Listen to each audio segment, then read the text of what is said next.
pas de chauffage. En fait, le chauffage a tourné la nuit. Et puis le matin, au moment où je me suis réveillé, il a encore déclenché. Et après, plus rien. Et quand je me suis levé, je me suis rendu compte que le tableau était éteint. Alors là, il est désolidarisé parce que je l'ai démonté. J'ai tout vérifié, tu penses bien.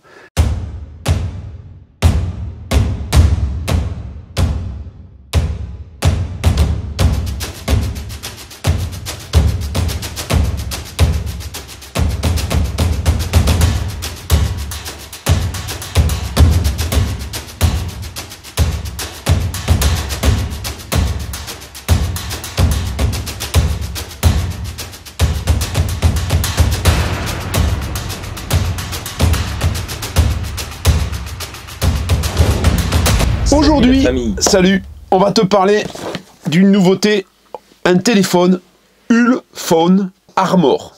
C'est le 25T Pro. Dans la boîte, il n'y a plus rien. Pourquoi? Mais c'est le packaging, en fait, ils ont fait très fort. Hein. Ils ont vraiment un joli packaging, tu vois, avec dedans, il y a une protection d'écran hein, qui est fournie avec, un mousqueton pour accrocher ton téléphone. Tu as le téléphone en question, c'est un téléphone solide. Alors, solide, c'est relatif avec Tony. Hein. Solide, ça veut dire c'est dans le temps que ça se... Il nous en a cassé une quantité incommensurable, on va dire ce qui est. Hein. C'est sûr, mais le dernier, ce n'était pas de ma faute. Et ça fait quand même un bon petit moment que... Ça fait un bon petit moment qu'il avait. Bon, c'est jamais de sa faute de toute façon, mais c'est pas là-dessus qu'on va débattre. Le téléphone tombe à point. Parce que là, Tony a récupéré un téléphone de secours détruit, hein, on va dire ce qui est. Mon ancien. Voilà, mais l'ancien téléphone qu'elle ne savait pas casser elle-même, elle a eu en cadeau un téléphone cassé. Tony, il avait, en dépannage, il a pris ça, voilà il ne peut plus le voir en peinture. Donc aujourd'hui, on va lui donner un téléphone qui va éprouver sur quelques semaines, quelques mois ou peut-être quelques jours, on ne sait pas. On sait pas. Finition vraiment au top. Il est en carbone, là, ici, le dos. Et alors, tu vois, c'est un téléphone solide, mais cette fois-ci, on a les bords arrondis. On a un téléphone qui est beaucoup plus fin, qui est vraiment chouette. Hein. Il y a une particularité sur ce téléphone, on en parlera ensuite, c'est qu'il a un capteur de température. Il a aussi une coque. Voilà, il a une caméra thermique. Et on a une coque, voilà, une coque, tu vois, comme ça. Tu peux accrocher ce téléphone à ta ceinture. C'est articulé, tu vois, et tu peux remplacer ce truc par un mousqueton, hein, puisque ça vient s'agripper là-dedans aussi, et du coup, tu attaches à ta ceinture, ton téléphone pendouille comme, voilà, hein, et puis tu peux le décrocher quand tu veux. Je remets donc entre bonnes mains, entre mains démolisseuses, le téléphone pour Tony qui va nous dire combien de temps. Elle date un petit peu quand même. Bah, elle date depuis le début. Hein. Depuis qu'il a un téléphone en fait dans les mains, même si tu lui donnes un téléphone qui est censé être hyper solide, Tony va t'en faire de la chair à pâté. Il faut le savoir. Hein. Voilà, j'espère que là, cette fois-ci, on va réussir à avoir quelque chose de très solide. Un projet à long terme, peut-être. Peut-être un projet à long terme, voilà. On espère. Quel pipeau celui-là. Allez. Bon, Tony, tu as récupéré ce téléphone hier. Qu'est-ce que tu peux dire déjà? Il est bien dégueulasse. Ouais. Un peu, quelques traces de doigts. Alors, vas-y, dis. En vrai, ça va. Qu'est-ce que par rapport à tous les téléphones que tu as cassés, lequel par rapport à tout ce que tu as eu déjà, comment tu le perçois déjà? Déjà, moi je le trouve très bien. Parce que malgré le fait... ça c'est pas... on s'en fout. Non mais... malgré le fait qu'il soit quand même assez mastoc... il est fin.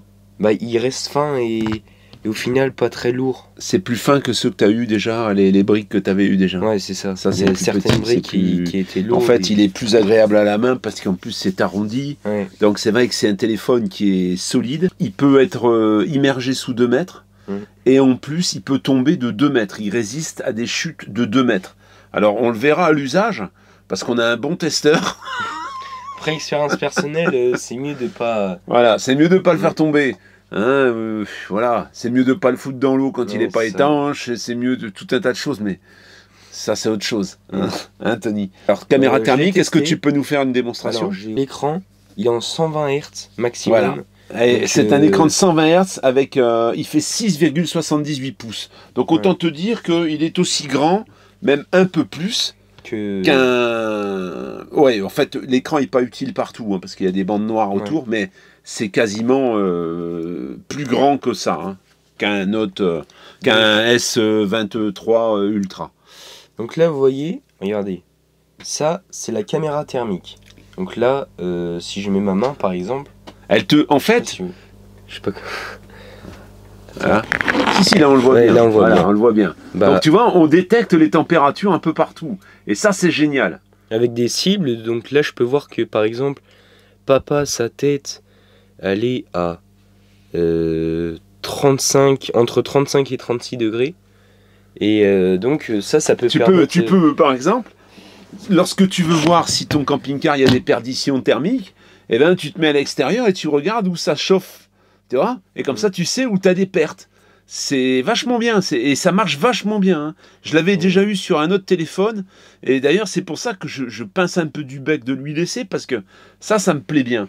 Alors, il y a ça, mais il y a aussi la vision nocturne. Ouais. Hein, on peut filmer la nuit. Est-ce que tu peux? Alors bon, là, il fait pas noir, mais il va nous montrer quand même. Fais-nous une démonstration, Tony. Ça, j'ai jamais essayé, par contre. Caméra de vision nocturne, 64 millions de pixels. Et une caméra méga capteur, 50 millions de pixels. Donc là, c'est Night Vision. Une caméra frontale de 32 millions de pixels. Et donc là, par exemple, c'est en noir. Bah là, en pleine nuit, là, tu vois, hein, c'est simple. Hein, là, tu filmes en pleine nuit, en fait. Hein. Bon, là, du coup, ça veut pas dire grand-chose, mais vous voyez à peu près comment... Bah là, on voit pas parce que là, c'est lumineux. Donc mais ça te sort en noir et blanc. Hein, par contre, ça sort pas en couleur. Mais par contre, tu vas... Nous, comme ça, on avait retrouvé le chat de Eva. Hein. Il s'était barré, on était dans un camping, on a réussi à le trouver en dessous d'un mobil-home, tu vois. Et qu'il soit léger... par rapport au téléphone robuste, c'est le plus léger qu'on ait eu. Il est en 5G. La batterie, c'est une 6500 mAh. Autant te dire que tu peux, Tony qui est planté la tête sur son téléphone toute la journée, bah là, non, il est presque. Il est tranquille. Et le petit plus, c'est que bah, tu as le chargeur avec. Je te l'ai montré, on te l'a montré hier, mais tu charges à 33 watts. Et si tu peux charger également, et ça c'est rare, c'est la première fois qu'on l'a sur un téléphone solide, un téléphone robuste, on peut le poser et on peut le charger à l'induction 30 watts. Jusqu'à 30 watts de recharge sans fil. Donc IP68, IP69, hein, on te le disait, il y a une reconnaissance d'empreinte bien sûr ici sur le côté. Il y a deux emplacements SIM. Bah, comme voilà, il y a là, alors Tony a deux cartes SIM. Hein. Ouais. En fait, Tony il a la carte SIM de l'abonnement que ta mère elle te paye. Et moi je lui mets une deuxième carte SIM pour qu'il ait de la data, parce qu'il n'y a pas de data. Alors, du coup, je lui ai pris une RAID SFR, il a 250 gigas qui bouffe en une semaine, et comme ça, des 3 semaines suivantes... Non. Non, parce que... Non, ça me fait pour un mois. Il faut qu'il fasse du vélo, tu sais, il y a un programme où il fait du vélo devant un écran, quand il peut pas s'entraîner dehors, et du coup, il roule, et puis la data, du coup, il a de la data, quoi. Voilà, ça, c'est pratique. Le fait d'avoir deux emplacements SIM, c'est un avantage. Ouais. Parce que moi, en tant qu'agent secret, ça me permet de jouer sur James Bond, plusieurs tableaux. Père et fils. Voilà. Bon, alors, tout ça, tu vas me dire, c'est bien joli, mon coco, mais ça coûte combien ton truc? Alors, tu auras les liens, hein, tu as le lien ici en description. Combien ça coûte? Je vais te dire combien ça coûte. Ça coûte le modèle Pro, parce que tu as deux modèles. Donc, c'est l'Ulfone. Ça, c'est le Pro. C'est l'Ulfone Armor 25T Pro 5G. Il coûte 403,39 €. Tu vas me dire, ça tombe pas trop rond. Tu as le Armor 25T qui n'est pas pro du coup. Il a toujours la caméra thermique et tout. Mais... Bah, déjà 4G, donc il n'a pas la 5G. Il n'est pas en 5G, voilà. Ça, il n'est pas en 5G, il coûte 345,69 €. Mais il doit y avoir d'autres... Mais on n'a pas dit le prix du plus gros. Bah si, j'ai dit 403 €, je viens de le dire. Ah, ok. Ouais. Pas cher par rapport à un téléphone. Ouais. Et puis tu as les mêmes performances, hein, quasiment. Hein. En images, il fait des belles vidéos, il fait des belles photos. Bah, le lien est ici. Tony va nous faire un test grandeur nature. On ne sait pas combien de temps il va tenir, le téléphone, mais bon... Je reviens dans une semaine, donc je pourrais vous dire... dans une semaine, il ne se passera pas grand-chose, j'espère. Non, mais je pourrais vous dire mes ressentis. Ouais, bon...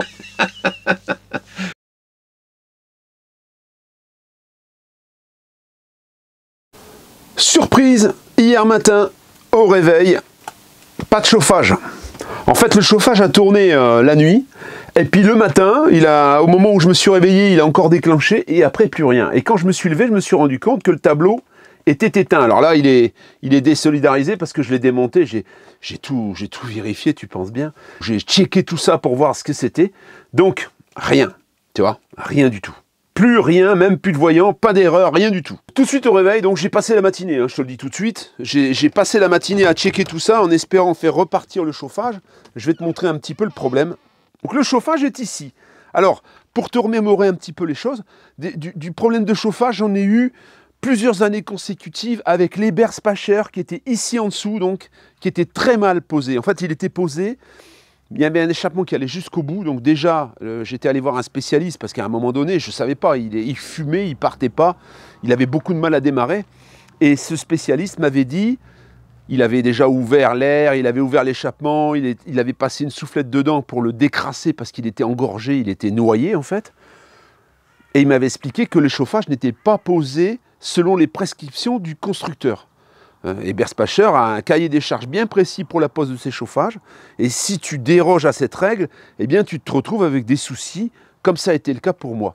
Donc j'ai eu la chaudière d'origine qui s'est mise à déconner, j'ai changé pour une neuve, elle s'est remise à déconner. Au moment où j'ai demandé le prix de l'entretien, ça valait 800 balles. Du coup, j'en ai recommandé une en Angleterre à l'époque où c'était pas le Brexit, donc on n'avait pas les taxes d'importation. Et j'avais payé ça, le prix de la rénovation et le prix de la révision. Donc j'avais remonté un Eberspacher et un an plus tard, ça recommençait. Le problème venait de la pose. J'aurais pu en effet prendre du temps, si c'était aujourd'hui, je pense que je l'aurais fait, faire une pose propre selon les prescriptions constructeurs. J'ai préféré acheter une Aldé 3020. Donc l'Aldé 3020, elle fonctionne à la fois à l'électricité et au gaz. On en parlera tout à l'heure. Le gaz, bon, c'est bien, mais il faut aller remplir et puis c'est chiant, hein, voilà. Mais bon, jusqu'à présent, tout fonctionnait bien. Alors au moment où je rencontre ce problème, c'est certainement le panneau de contrôle. Le problème, c'est que le panneau de contrôle vaut 450 balles quand même. Hein. 450 balles pour une chaudière qui vaut 2700 balles, je trouve que c'est quand même assez exagéré. Alors quand tu achètes cette chaudière-là, à 2700, tu n'as pas le tableau. Hein, tu n'as pas de tableau, tu n'as pas le circulateur d'eau, il te manque plein de choses en fait. Elle n'est pas prête à fonctionner. J'ai commencé à contrôler ici, tu vois, ça c'est la fiche 12 volts. J'ai contrôlé ici s'il venait du 12 volts. Et en effet, il vient du 12 volts. Ensuite, tout à côté, tu as le fusible. C'est des petits fusibles en verre. Je ne sais pas si je vais réussir. Voilà. Petits fusibles en verre, tu vois, qui sont dans un porte-fusible. J'en ai de rechange, donc je l'ai changé, mais le fusible était bon. C'est un 3 ampères,15. Moi, j'ai mis un 5 ampères. J'avais du 3 ampères, j'ai mis un 5 ampères. Ensuite, le câble. Donc le câble, c'est des câbles type, tu vois, RJ45, je crois que ça s'appelle ça. Je me suis dit, c'est peut-être le câble. Alors j'avais un câble neuf qui va me servir pour le camion, puisque sur le camion, je vais monter un Truma diesel que j'ai déjà, un D4, et du coup, j'avais le câble. Donc j'ai passé le câble ici, je suis venu au cul du tableau de contrôle, et le câble, c'était pas le câble, on va dire, voilà, c'était pas le câble. Donc qu'est-ce que j'ai fait ensuite? Je suis allé en haut là-bas, et j'ai vérifié sur les petites fiches qui sont là, si j'avais du courant qui arrivait. Et en effet, j'avais du courant qui arrivait sur 2 bornes, hein, en fait. Hein. Du courant qui arrive sur 2 bornes, donc ça fonctionnait également. J'en viens à la conclusion que c'est le panneau. Par contre, le panneau, à 450 balles, je préférais être sûr quand même. Donc qu'est-ce que j'ai fait? Sur cette chaudière, je pense que sur les Truma, ça doit être un peu pareil, il y a un système qui te permet de démarrer la chaudière sans le panneau. Alors sur les anciennes, les 3010, il y a un gros sucre blanc qui est ici, une grosse fiche, et il suffit de chanter 2 câbles, enfin les réunir, raccorder 2 câbles, et du coup la chaudière elle se met en automatique, et en automatique elle va fonctionner à 22 degrés. Ça te permet d'avoir l'eau chaude, ça te permet de te dépanner si toutefois ton panneau ne fonctionnait plus. C'est un petit peu la preuve que sur ces panneaux-là, ils ont quand même relativement pas mal de problèmes. D'ailleurs, j'ai consulté pas mal de forums, j'ai fait un peu le tour, je me suis rendu compte, sur les 3010, c'était même beaucoup plus que sur les panneaux couleurs qui sont arrivés après. Mais apparemment, sur les panneaux couleurs, il y a des gens qui réparent, hein, il y a des spécialistes. Ça veut dire qu'il doit y avoir quand même pas mal de soucis. Donc ce petit câble qui est là, tu n'auras pas besoin si tu es sur la 3010, mais si tu es sur la 3020, tu en auras besoin, vient se raccorder ici, sur le côté. Et ensuite, il te suffit d'acheter ou le sucre avec les câbles qui sont déjà, tu l'auras ici aussi, qui sont déjà raccordés. Hein, les câbles sont déjà dessus, tu n'as plus qu'à mettre cette fiche et puis ta chaudière démarre en automatique.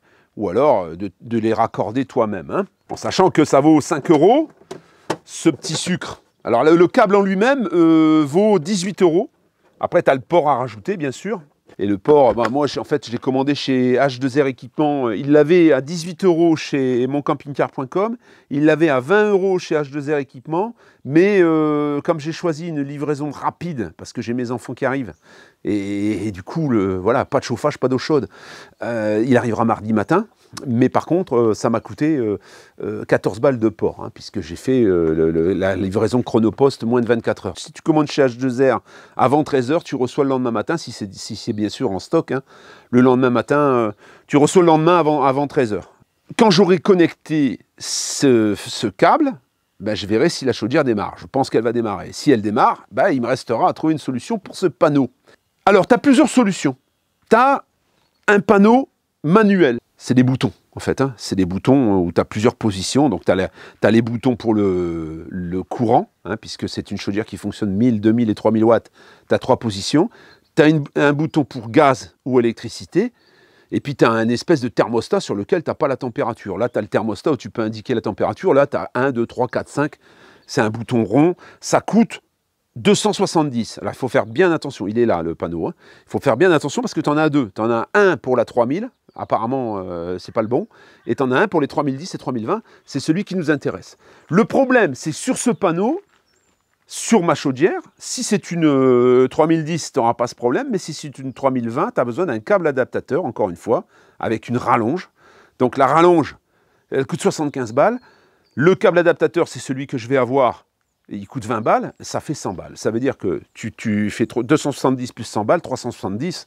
T'es plus très loin du panneau couleur, hein, franchement. Donc, c'est pas très intéressant. Ensuite, il y a eu la possibilité de l'acheter au Royaume-Uni, puisque là, c'est beaucoup moins cher. Hein. Là, tu le payes 250 balles au départ. Le problème, c'est que tu as la taxe d'importation, qui s'élève à 70 balles, plus le port, 50 balles. Autant te dire que c'est pareil, c'est pas intéressant. Et tu as une troisième solution, c'est de le faire réparer. Et ça, c'est ce qu'on va expérimenter. Donc, je vais d'abord recevoir mon câble. Donc, tu auras la suite dans une prochaine vidéo. À partir du moment où ça fonctionne, eh bien, j'enverrai mon panneau à réparer. Alors, comment ça se passe? Tu envoies ton panneau à tes frais. Hein, ça te coûte 10 balles de port, on va dire, dans une enveloppe matelassée. Eux, ils reçoivent, ils mettent 5 jours. 5 jours pour te fournir à la fois le devis et réparer. Donc, tout de suite, au moment où ils ont reçu, ils te disent combien ça va coûter. Tu payes et ils te réexpédient le panneau sous 5 jours. Ça veut dire que, alors par contre, le retour, c'est 18 balles. Hein. Donc, tu as 18 € de retour, plus le prix de la réparation. Donc ça, je t'en dirai plus. Je ne vais pas te communiquer tout de suite la société qui s'occupe de ça, que j'ai trouvé, parce que je veux d'abord expérimenter les choses. Sache quand même qu'ils réparent ça, ils réparent les cartes électroniques, ils réparent, je pense qu'ils doivent pouvoir réparer les cartes électroniques de frigo également. Ils réparent pas mal de choses qui lâchent sur nos camping-cars. Hein. Donc ça va être très intéressant d'avoir cette adresse. Je vais d'abord l'expérimenter et je te dirai ensuite ce que ça m'a coûté, s'ils respectent les délais et s'ils sont recommandables. Hein. Je vais éviter de te donner au préalable les choses parce que quelquefois, après, ça ne marche pas et puis on me dit « Ouais, mais tu nous as envoyé là, ça ne marchait pas. » Je préfère contrôler avant. C'est un point. Alors, sache quand même qu'au niveau de la carte électronique, si toutefois elle venait à être lâchée, elle ne coûte pas très cher. Elle coûte 370 balles. C'est quand même énorme. Mais c'est pas non plus... je m'attendais à beaucoup plus, moi. Hein. Donc, si toutefois c'était la carte électronique qui déconnait sur ce chauffage, ben oui, ce ne serait pas exorbitant, mais j'aurais peut-être même meilleur compte de la faire réparer directement. Hein. Autre chose, tu as toutes les pièces. Hein. Toutes les pièces qui constituent ce chauffage, il y a des gens qui commercialisent ces pièces. Et tu peux réparer ce qui déconne, si ça déconne bien sûr. Hein. Là aujourd'hui, j'ai ni eau chaude, ni chauffage. Sauf que, et heureusement, et je pense qu'il faut passer par là quand tu vis dans un véhicule, toujours avoir un chauffage de rechange. Alors moi, j'ai la clim réversible Teller qui bouffe environ 900 watts. Donc ça veut dire que 900 watts, si je dois me chauffer avec ça, c'est bien de préchauffer 1 heure, mais pas plus, parce que j'aurais bouffé 900 watts sur mes 4 kW. On chauffe souvent le soir, malheureusement. Il n'y aura pas de solaire hein, la nuit. Donc voilà, ça fait quand même... ça fait beaucoup. Hein. Si tu es en autonomie comme moi, hein, ça fait beaucoup. Donc je n'utilise pas la clim, parce que je tiens à ne pas être connecté au courant. Tu vois, ce câble-là, il vient directement sur mes EcoFlow. Tu vois, la rallonge, tu vois, elle est là. Elle est là, tu vois, regarde bien. Elle passe par là, elle passe là. Regarde bien où elle est, la rallonge. Que je te montre. Elle est là, la rallonge, tu vois. Et quand je suis en pénurie de courant, j'ai 7,2 kg de réserve, là, tu vois. Mais 7,2 kg de réserve, si je fais chauffer avec la clim réversible, eh ben, ça fait 7 heures, 8 heures, allez. Et après, j'ai plus rien et tout est vide. Et après, il faut remplir. Et comme moi, je remplis au soleil, ben, qu'en ce moment, bon là, c'est soleillé, c'est ensoleillé, mais c'est pas tous les jours ensoleillé, j'aurais beaucoup de mal à recouvrir tout ça. Donc, j'avais installé un autre chauffage. Voilà. Là, j'avais installé ça. H-Calorie, j'en ai parlé dans une précédente vidéo. Il est raccordé sur mon réservoir hein, de gasoil. Directement, il tape dans le réservoir. Un peu de toile d'araignée, là, d'ailleurs. Donc, c'est dans une valise. Dedans, tu as un 5 kW. Je crois que c'est 5 kW qui fait. Il est raccordé, donc, sur la ventilation, tu vois. En fait, j'avais une... Au moment où il y avait le chauffage d'origine avec les Berspacher, il y avait un système de chauffage rapide avec un échangeur qui était plus rapide que de chauffer tout le tour, de chauffer tout le système Aldé. Et ça soufflait, il y avait un système de soufflerie qui envoyait la chaleur de l'échangeur sur ces tuyaux. Donc j'ai raccordé l'H-Calorie dessus directement. Et l'échappement, tu vois, avec un passage, hein, bien sûr, attention, hein, un passage de plancher qui est fait sur mesure par une personne qui est dans le nord de la France. J'en avais parlé, tu le retrouveras sur la vidéo du H-Calorie. Elle est là, la vidéo. Tout est protégé, hein, il n'y a rien qui chauffe, il n'y a rien qui risque de brûler. Ça, faut faire très attention parce qu'il y en a beaucoup qui prennent feu comme ça aussi. Donc ça fonctionne au gasoil. Je dois t'avouer que je ne m'en sers pas qu'en dépannage. Je ne m'en sers pas qu'en dépannage, en mi-saison par exemple, plutôt que d'allumer toute la chaudière. Quelquefois, c'est beaucoup plus rapide de chauffer avec ça. Quand j'ai besoin, par exemple, Eva va prendre la douche, elle est là, elle est frileuse, ben, je mets du chauffage, ça souffle dans la douche. Et donc elle a chaud, et il y a 2 bouches en fait. Et 2 bouches, ça me suffit pour chauffer tout le véhicule. Il y en a une à l'avant sous la banquette, et il y en a une dans la douche, tout simplement. À terme, je vais mettre un Webasto, Chinasto, hein, j'en ai trouvé chez Vevor, alors chez Vevor, pas directement sur le site Vevor, il faut passer par AliExpress, mais c'est Vevor qui fabrique apparemment. Un réchauffeur de liquide, donc pour les voitures ou pour les camions, les bus, qui fait 10 kW, que je viendrai par le biais d'un échangeur intercaler dans le système. Un système qui viendra en complément de mon Aldé et qui viendrait utiliser plutôt du gasoil. Parce que le problème, c'est vrai que le rendement du gaz, c'est le meilleur. Il y a quelqu'un qui a fait une vidéo là, il y a peu de temps, en comparant ce qu'il te faudrait comme lithium pour une bouteille de gaz, il te faudrait 52 batteries de 100 ampères. Je ne sais pas si tu vois un peu. Donc c'est énorme la réserve d'énergie que tu as là-dedans, mais ça montre quand même qu'un chauffage, ça consomme quand même. C'est que moi, il me fait 1 semaine. Une bouteille me fait 1 semaine en hiver, tu vois. Donc une bouteille, 1 semaine, si tu ramènes ça au prix de la bouteille à 40 balles, ça te fait 160 balles par mois. Moi, c'est des bouteilles qui sont chargées au GPL, mais ça me coûte beaucoup moins cher, hein, la moitié, quasiment. Donc, je veux dire 80 balles de chauffage, c'est pas énorme hein, l'hiver, mais c'est quand même 80 balles. Je préférerais taper dans mon réservoir, franchement. Et déjà, c'est surtout la corvée de prendre les bouteilles et d'aller les changer. Ça, c'est vraiment chiant. Il faut toujours avoir une bouteille d'avance, en fait, c'est toujours stressé. Tu t'en vas, est-ce que le frigo va pas s'arrêter? Est-ce que tu n'es pas au bout de la bouteille? On ne sait jamais où on en est. Donc ça m'enquiquine vraiment. Donc je voudrais avoir un système complémentaire. Je t'en raconterai plus au moment où j'aurai fait ce qu'il fallait. Hein. Ça viendra s'intercaler dans le système hydraulique et ça sera utilisé occasionnellement ou plus souvent. Je peux même mettre un ballon d'eau chaude hein, que j'ai déjà, hein, qui viendrait se réchauffer avec ce système pour l'eau chaude, en complément de cet Aldé. Ça me ferait 2 systèmes de chauffage complets. Tu vas me dire, il va y avoir que du chauffage là-dedans. Mais c'est quand même vachement important quand tu vis dans ton véhicule et que tu fais pas de transhumance. Moi, voilà, je suis là. On va pas passer nos hivers au soleil et du coup... Voilà ce que je pouvais te dire sur ce chauffage. J'ai pas fait ma vidéo Ford cette fois-ci parce que je me suis dit, je vais leur faire un petit trou normand. Parce qu'ils vont commencer à penser que je véhicule que du négatif sur les marques. Et ça va être une vidéo assez lourde quand même, donc je pense que je vais attendre une quinzaine de jours avant de vous la mettre. Hein. De toute façon, elle n'était pas prête. On en parlera dans une quinzaine de jours. Avec les vraies raisons de casse, les solutions coûteuses pour y remédier plus ou moins définitivement, on va dire. Ça m'est relaté, je vous mettrai en contact aussi, je vous mettrai le contact de la personne qui a ce collectif de gens qui témoignent. Hein. Il y a 800 témoignages à peu près. J'en profite pour faire une petite pub pour ma chatounette. C3, 90 chevaux, C3 HDI, exclusive parce qu'elle est full option. Jean Talus, bien sûr. L'option la plus caractéristique de cette version, c'est son toit en verre jusqu'au milieu, là, tu vois. Donc, tu as une luminosité, c'est assez sympa. Hein. Alors, je te montre tout de suite, tu as 2 petits défauts. Ici, tu as une petite griffe de rien. Hein. Voilà, un petit frottement. Et ici, voilà, c'est pas Eva, hein. C'est dans les parkings, ça. Hein. Tout autour, la carrosserie est impeccable de cette petite C3 EHDI. Je précise tout de suite, ce ne sont pas les moteurs PureTech, c'est un moteur qui est encore à courroie de distribution. J'ai fait la courroie de distribution il y a environ 100 km, avant qu'elle parte chez Citroën en fait. Parce qu'elle est partie chez Citroën à cause de l'airbag. En fait, les airbags, il y a eu un rappel national et même international, je pense. Ils ont beaucoup de mal à remplacer ces airbags. En fait, c'est un airbag mortel. L'airbag pouvait exploser et se détacher, se désolidariser de la colonne, hein, de la direction, et tu te prenais tout dans la tête. Avec des morceaux de métal, il y a eu apparemment des morts. Hein. Donc, 5 mois et demi, presque 6 mois, pour pouvoir se faire remplacer cet airbag. Heureusement qu'Eva avait pris mon Audi TT, puisqu'elle a racheté mon Audi TT. Je voulais la vendre pour acheter la Mercedes. Eva a dit non, moi, c'est la voiture de mes rêves, je la veux. Donc maintenant, elle roule à l'éthanol avec cette voiture qui marche très bien. Hein. Elle voulait vendre celle-ci. On voulait la vendre il y a 6 mois déjà.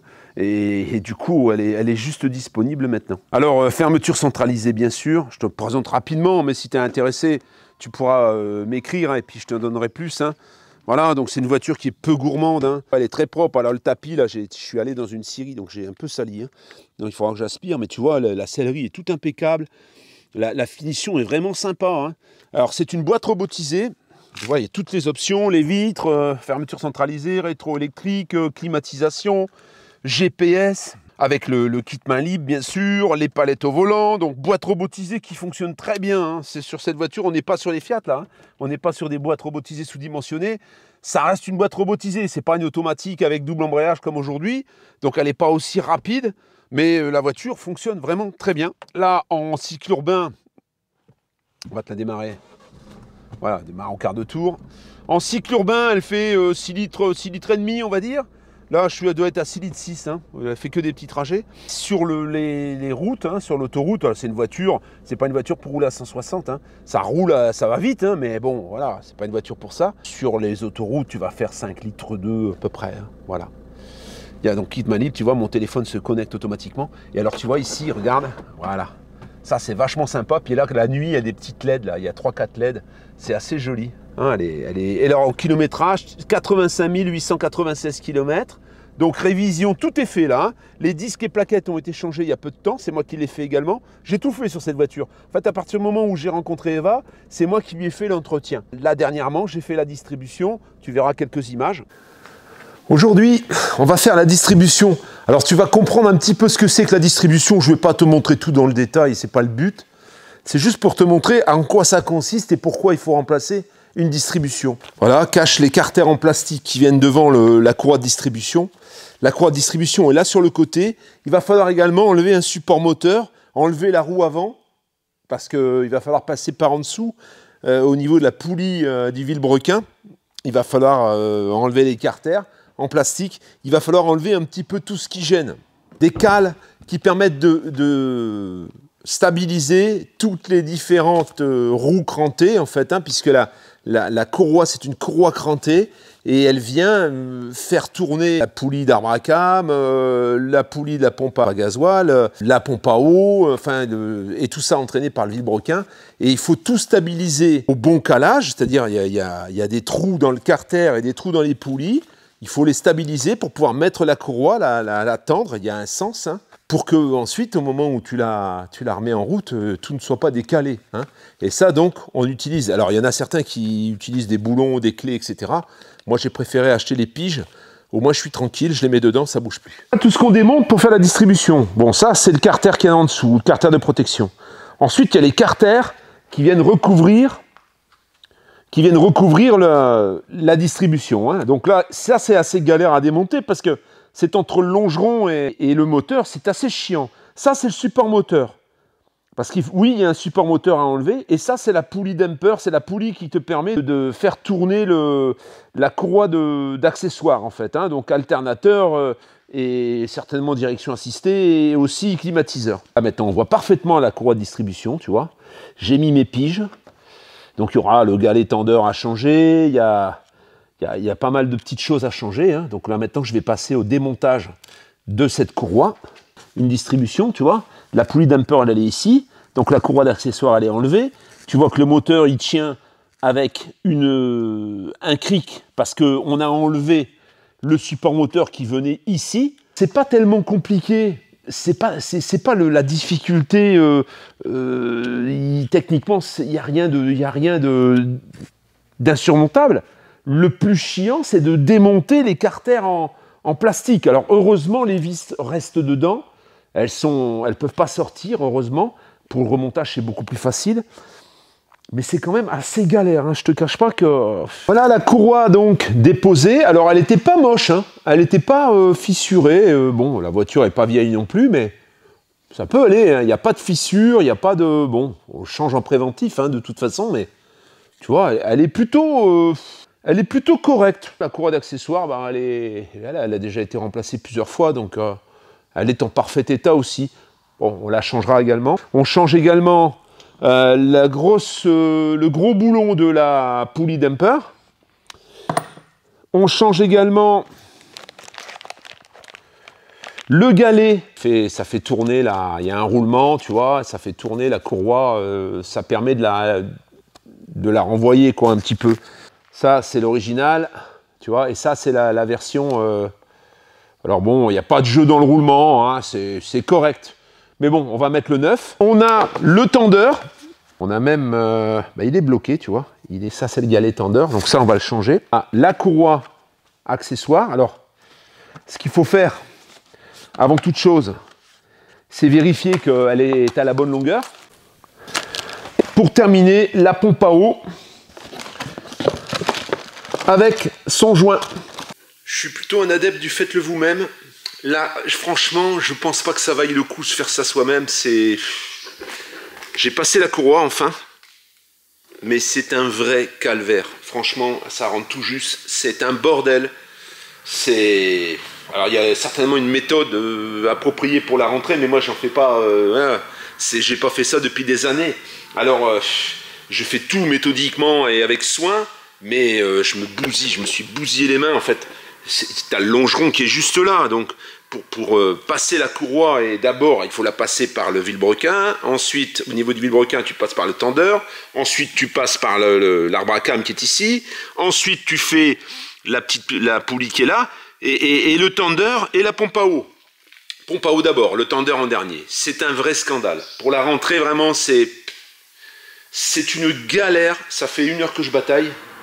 Tout est parfaitement remonté. Les carters, tout, c'est beaucoup plus facile à remettre qu'à enlever. Support moteur, tout y est, hein, voilà. Donc maintenant, j'ai fait le plein du liquide de refroidissement. Je vais mettre le moteur en route. Et ensuite, on va passer à la vidange. Hein. Vidange et filtration. Comme ça, cette voiture, elle sera impeccable. J'ai fait le contrôle des disques à l'avant. Les disques avaient été changés il y a peu de temps. Donc, disques et plaquettes, c'est impeccable. Alors, c'est des voitures, comme c'est des voitures qui sont en boîte robotisée, c'est des voitures qui freinent beaucoup. Hein.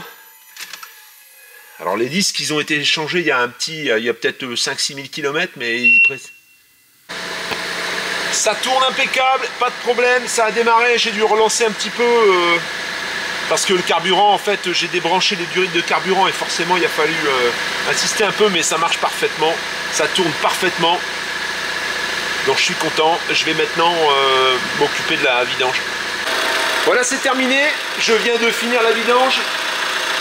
Les filtrations, donc le filtre à air avait été remplacé lors de la dernière vidange, donc c'est pas à faire. Filtre à gasoil pareil, donc là j'ai fait filtre à huile et l'huile bien sûr, hein. Là je la fais un peu tourner pour pouvoir faire le niveau une fois que le filtre à huile se sera rempli. J'ai plus qu'à la nettoyer, passer au contrôle technique et elle est prête. Les commandes au volant pour la radio, enfin voilà quoi, c'est une petite voiture sympathique, propre, avec des bonnes places à l'arrière, hein. Voilà, c'est une 5 places. Bonne petite voiture, donc 2012, 85 000 km et on voudrait, Eva aimerait en tirer 7 500 €. Voilà. C'est une première main, c'est une voiture qui valait, quand elle l'a achetée, elle valait presque 25 000 €. Je crois que c'était 25 000, ouais. Bah, depuis ça a bien augmenté, mais voilà, en toute option comme ça, c'était 25 000 €, tu vois. C'est propre, hein, elle est nickel, hein, elle est vraiment propre. Vraiment, elle a pris beaucoup de soin sur cette voiture et rien n'est cassé, tout est fonctionnel, elle est impeccable. Si tu es intéressé, donc l'adresse est ici. Voilà la famille pour cette vidéo du dimanche. Alors bon, c'est un peu pêle-mêle, hein. Je vais avoir prochainement, donc là on prend la route normalement la semaine prochaine avec les enfants pour aller filmer un véhicule, essayer un véhicule ancien pour te montrer et te démontrer que les chevaux, ça ne veut pas dire grand-chose aujourd'hui. Et puis, je vais avoir deux véhicules à filmer. Deux Francia, très prochainement. Je pense qu'après les vacances scolaires, parce que là, on attaque les vacances scolaires, je vais avoir deux véhicules à te proposer. Et je me languis d'avoir des véhicules à filmer, parce que ça fait un petit moment qu'il n'y a pas grand-chose. Alors il y en a un qui est prévu depuis longue date, ça va être un Francia qui va être dans des tarifs très intéressants. Et j'en ai un deuxième qui suit derrière, qui va être un peu plus récent. Voilà. Eh bien écoute, je te souhaite un bon dimanche, bonne fin de week-end, et je te dis à bientôt.